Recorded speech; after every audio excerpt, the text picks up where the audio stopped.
ମୁଁ ମୋ ଲକ୍ଷ୍ୟ ପଥରେ ଆଗକୁ ଆଗକୁ ଯିବି। ବାଟରେ ଘଟଣା ଦୁର୍ଘଟଣା ଏମିତି ସାଙ୍ଗ ଆସିବେ ଯିଏକି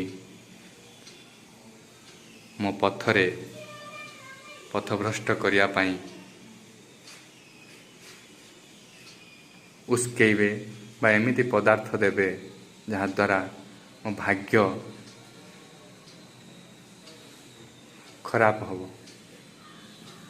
କିନ୍ତୁ ମୁଁ ଆଜି ଜାଣିଲି ସବୁର ମୂଳରେ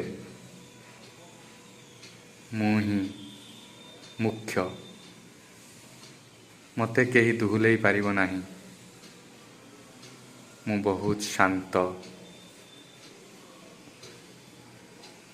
ମୁଁ ଯାହା କରୁଛି ପ୍ରଭୁ ଭଗବାନ